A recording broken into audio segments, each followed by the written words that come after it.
رابعہ بصری رحمۃ اللہ علیہ کو دنیا سے گئے ہوئے 1200 سال ہو چکے ہیں، لیکن ان کا نام آج بھی زندہ ہے، رابعہ بصری۔ گلگت کی عورتوں کو بھی پتہ ہے رابعہ بصری کوئی بڑی اعلیٰ درجے کی خاتون تھی، پنجاب کی عورت کو بھی پتہ ہے، عرب کی عجم کی عورتوں کو پتہ ہے رابعہ بصری نہ کوئی شہزادی تھی، نہ کوئی ملکہ تھی، نہ کوئی وہ خوبصورت تھی، نہ کوئی خاندانی تھی، بلکہ عورت ہونے کے لحاظ سے ہر عیب اس میں تھا۔ خاندان اچھا ہونا چاہیے تو وہ غلام تھی، باندھی تھی، شکل اچھی ہونی چاہیے تو وہ بدصورت تھی، کالی تھی۔ پھر چلو شکل بے کیسی ہو، خاندان کیسا، اولاد کے قابل تو ہو، رابعہ بصری اولاد کے قابل بھی نہیں تھی، بانج اس کو کہتے ہیں، جو عورت اولاد کے قابل نہ ہو اس کو اردو میں بانج کہتے ہیں، عربی میں عقیم کہتے ہیں، آپ کی زبان میں بھی کچھ کہتے ہوں گے، ہیں؟ شونی تھی۔ تو اب بتاؤ عورت ہونے کے لحاظ سے کوئی چیز ہے؟ شکل، پہلا تاثر شکل کالی، دوسرا تاثر خاندان غلام، تیسرا تاثر اولاد کے قابل نہیں، بانج ہے، شونی ہے۔ تو 1200 سال کے بعد میں گلگت میں کیوں اس کا نام بلند کر رہا ہوں؟ میں نے کسی بادشاہ کی بیوی کا نام تو نہیں لیا، سکندر کی بیوی اور بنو امیہ اور بنو عباس کی ملکہ اور بیگمات، ان کے نام تو نہیں لیے، میں کہہ رہا ہوں رابعہ بصری۔ ان کی عادت یہ تھی، وہ روزانہ عشاء کی نماز کے بعد غسل کر کے کپڑے بدل کے اپنے خاوند سے پوچھتی آپ کو میری ضرورت ہے؟ اگر وہ کہتے کوئی نہیں ہے تو پھر پوچھتی مجھے اجازت ہے؟ وہ کہتے اجازت ہے تو پھر مصلے پہ کھڑی ہو جاتی ہے اور فجر کی نماز تک مصلے پر کھڑی رہتی تھی۔ ان کا خاوند جلدی فوت ہو گیا، جوانی میں ہی بیوہ ہو گئی، تو حسن بصری بصرہ کے امام، کیا سارے مسلمانوں کے امام تھے، وہ خود آئے، خود چل کے آئے کہ میں آپ سے شادی کرنا چاہتا ہوں۔ تو کوئی شادی کا شوق نہیں تھا ان کو، وہ تو اولاد کے قابل نہیں، شکل صرف ان کی نیکی اور ان کا جو اللہ سے تعلق تھا، ان کو یہ لالچ ہوا کہ یہ میری بیوی ہو جائے تو اس کی توفیل شاید میری بخشش ہو جائے۔ تو ان کے پاس آئے، کہنے لگے رابعہ میں آپ سے شادی کرنا چاہتا ہوں، خود پیغام لے کر آئے۔ تو انہوں نے فرمایا میری 4 باتوں کا جواب دے دو تو میں شادی کر لیتا ہوں۔ کہنے لگے کیا؟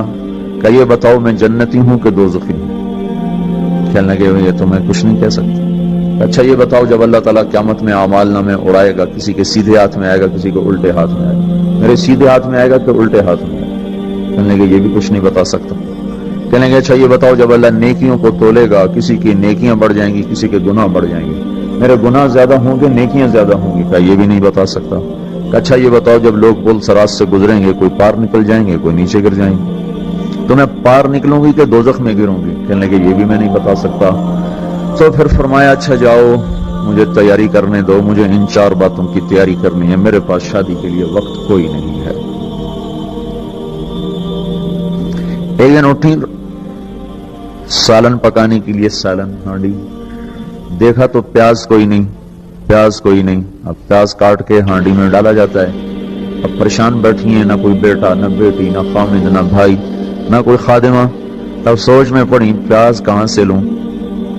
اوپر سے ایک چیل اڑتی ہوئی جا رہی تھی، اس کے پنجوں میں پیاز تھا۔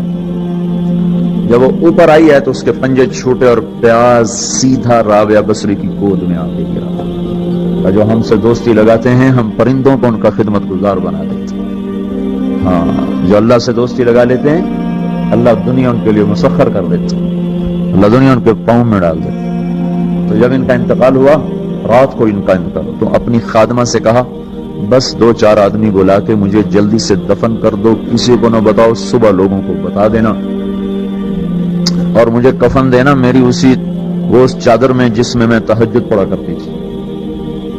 تو انہوں نے راتوں رات دفن کر کے صبح اعلان کیا، شور مچ گیا، ہائے کیوں بتایا، کیوں نہیں بتایا کیوں؟ تو اگلی رات ان کی خادمہ نے ان کو خواب میں دیکھا، سبز لباس پہنا ہوا، حسن و جمال، سورج چہرے پہ چمک رہا۔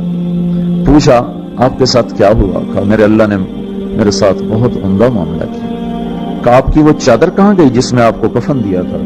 کہا وہ اللہ تعالیٰ نے اتار لی ہے اور مجھے جنت کا جوڑا پہنایا ہے، اور اس چادر کو اللہ نے سنبھال کے رکھا ہے، جب قیامت کے دن میری نیکیوں کو اللہ تولے گا تو اس چادر کو بھی اس میں تولے گا۔ انہوں نے پوچھا منکر نکیر کا کیا ہوا؟ سوال جواب ہوتا ہے، منکر نکیر آتے ہیں، ان کا کیا ہوا؟